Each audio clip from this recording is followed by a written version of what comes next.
I've been using my DJI Pocket 2 for the last couple of years as my go-to video camera.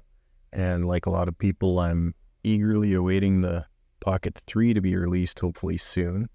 It's a great camera, but there's a few things that definitely could be improved. So I thought I'd share some of the good and bad things I found with it over the last couple of years, and also tell you what I think would make the Pocket 3 an even better camera.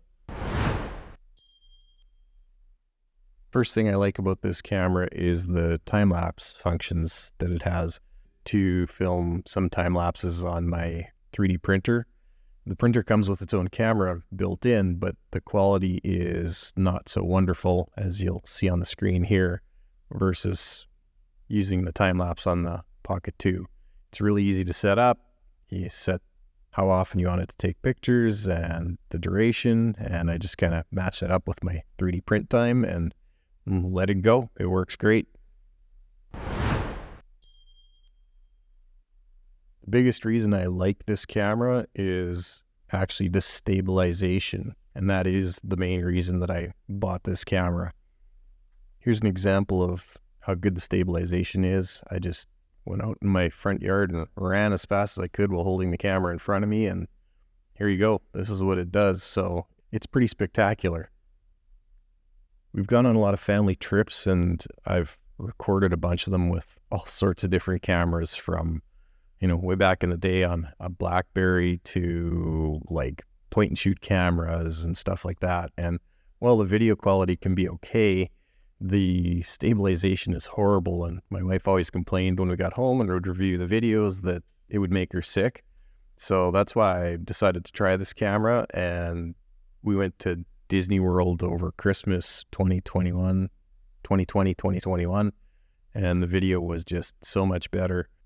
I had tried out a GoPro for a little while, and the stabilization works fantastic on it when there's ample light, but as soon as you get into some little bit of low light situations, that software stabilization just falls apart completely.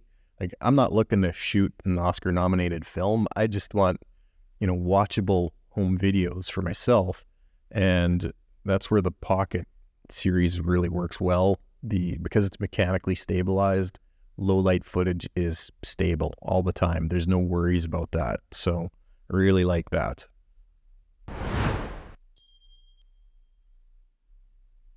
The next thing I really like about the Pocket 2 is just the video quality overall.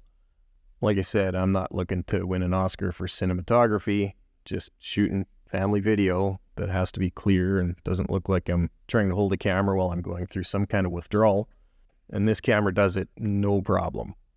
I usually shoot at 2.7K 60, 2.7K because the file size isn't super crazy in the end, and 60 frames per second I really like because I like the realistic quality it gives to it. So yeah, this camera does that without any issues. Next thing I like about this camera is how easy it is to use. After fooling around with it for a couple of months and doing a ton of test footage and settings and playing with a whole bunch of stuff, and there are lots of different settings you can make with this camera, I found that the best thing for me is just to set it to automatic, let it do its thing, and just point it at whatever you want to record. It does a great job, so I'm really happy with that.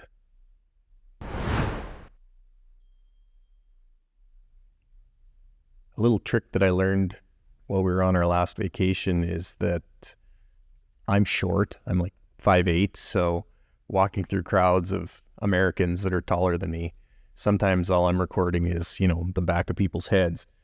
This thing's so small, and because of the stabilization and everything, you set it to tilt lock, hold it above your head, and then just walk. It worked fantastic. I really like the shots that came out of it. And now for the things I don't like about it.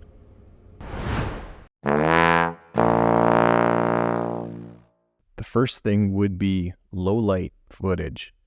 It gets really grainy in low light situations. Like, it's still better than a GoPro because the stabilization's mechanical, like I said, but it's not a bunch better. Most current smartphones are way better than this in low light these days. but if you're just looking to record memories with your family, it's still good enough in my opinion.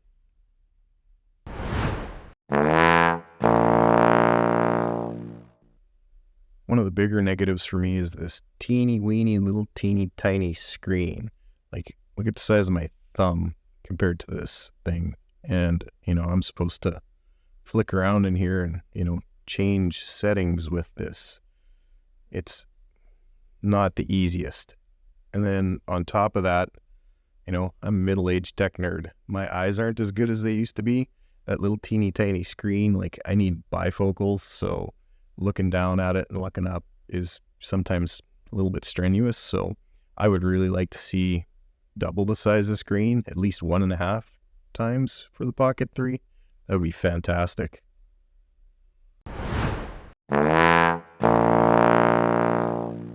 One of the biggest negatives for this camera is that it's not waterproof, like not at all, according to the manufacturer anyway.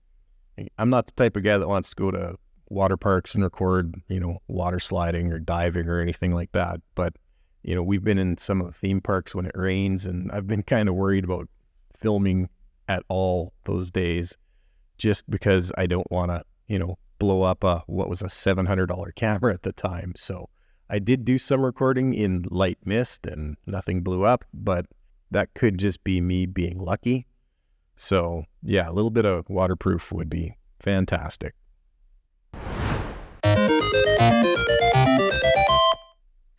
So you probably can figure out by now what I'd like to see out of a Pocket 3 when it comes out here eventually.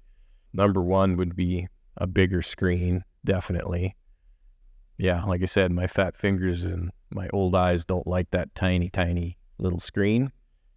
Number two would be some water resistance. Like, it doesn't have to be submergible, but, I'd like to be able to film in rainy-ish conditions. And then probably the biggest one would be a bigger sensor for low light recording. That would be very much appreciated. Like, even if they went and took the camera off of the DJI Mini 3 Pro, that would be a significant increase. Yeah, I think that would work really well.